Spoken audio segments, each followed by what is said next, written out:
इधर इधर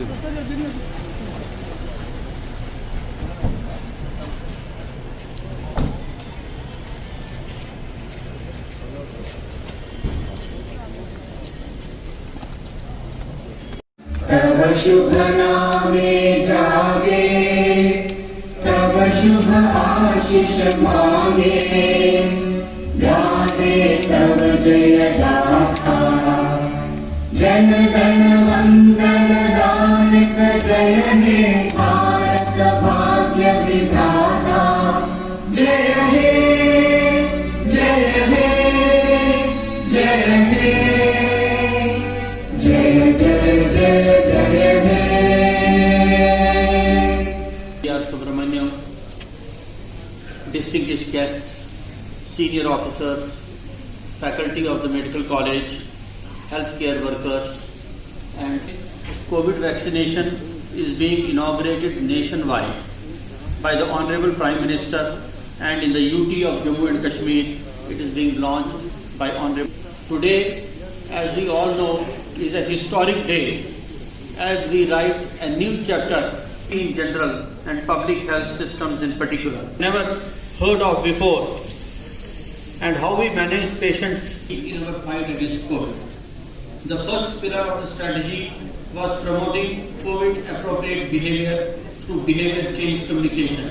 Strategy was surveillance and containment. Pillars of the strategy was the group of testing. 11 labs where RT-PCR tests started being conducted. Today we have conducted more than 42 lakh tests in the UT of Jammu and Kashmir, which means a test per million is almost 3.30 lakh, which is almost every third person. Jammu Kashmir संघ राज्य क्षेत्र के मुख्य सचिव Shri PVR Subramaniam जी, principal secretary health Shri Atal Dullu जी, Jammu medical college की प्राचार्य महोदया, सभागार में उपस्थित विभिन्न राजनीतिक एवं सामाजिक संगठनों के सम्मानित प्रतिनिधिगण, जम्मू कश्मीर प्रशासन के सभी अधिकारी, इस मेडिकल कॉलेज के प्राध्यापकगण, देवियों, सज्जनों तथा मित्रों, सबसे पहले मैं यहाँ उपस्थित सभी कोरोना वॉरियर्स, जम्मू कश्मीर के हर शहर, हर पंचायत में इस भयंकर महामारी के समय जनता की सेवा में जुटे सभी डॉक्टर्स, स्वास्थ्यकर्मी, सफाई कर्मचारी, आंगनबाड़ी वर्कर्स, प्रशासन के हमारे सभी सहयोगी, फ्रंटलाइन वर्कर्स तथा समाज के उन तमाम लोगों का जिन्होंने इस पूरे संकट काल में कड़ी मेहनत की है, इन सबको मैं नमन करता हूं। पिछले 10-11 महीनों से जिस तरह से आप सबने जन स्वास्थ्य के लिए काम किया है, मैं समझता हूं वह किसी तपस्या से कम नहीं है। एक बड़ा लंबा दौर था जब दूर दूर तक उम्मीद की किरण नहीं दिखाई पड़ती थी, तब भी अपने स्वास्थ्य, अपनी और अपने परिवार की चिंता किए बगैर निस्वार्थ भाव से आप सबने जो काम किया, उसकी सराहना के लिए मुझे लगता है शब्द छोटे पड़ जाएंगे।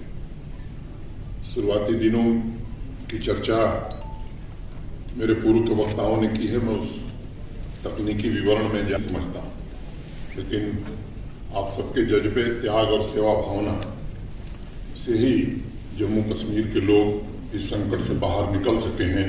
इसलिए मैं आप सबको फिर से एक बार हृदय से साधुवाद देता हूं। अब जब भी इतिहास लिखा जाएगा इस देश का, मुझे लगता है कि प्री पैंडेमिक और पोस्ट पैंडेमिक ये दोनों बातें जरूर आने वाले दिनों में लिखी जाएंगी, और ये भी कहा जाएगा कि मानवता की सर्वोच्च सेवा के लिए कोरोना वॉरियर्स ने, फ्रंटलाइन वर्कर्स ने और समाज के विभिन्न वर्गों ने जो काम किया वह निश्चित रूप से सराहनीय नहीं है, बल्कि स्वर्णाक्षरों में लिखा जाएगा। आज का दिन निर्णायक, इस लड़ाई का निर्णायक दिन मैं कहूँ, और दुनिया के सबसे बड़े टीकाकरण अभियान का प्रारंभ देश के सम्माननीय प्रधानमंत्री आदरणीय नरेंद्र मोदी जी द्वारा आज प्रारंभ होने जा रहा है। जम्मू कश्मीर को अगर मैं देखूं, बताया गया है तो बाकी राज्यों और संघ राज्य क्षेत्रों की तुलना में देखेंगे तो मुझे लगता है कि प्रभावी नियंत्रण करने में हम सब सफल रहे हैं। इसमें आप सबका सहयोग निश्चित रूप से सराहनीय रहा है।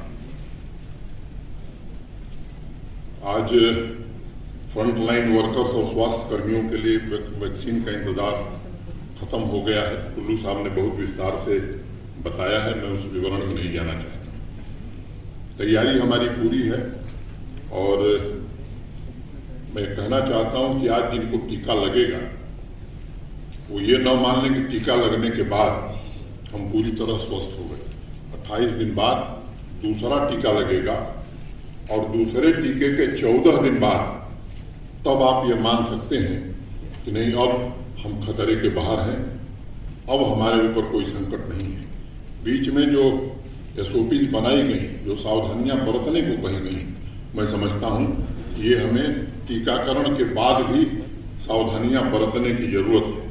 पहले प्रधानमंत्री जी ने या एक आशा हो गई थी कि जब तक दवाई नहीं तब तक ढिलाई नहीं। मुझे लगता है कि दवाई के बाद भी 45 दिन तक ढिलाई नहीं बरतनी है। ये निश्चित रूप से हम सबके ध्यान में रखने की जरूरत है।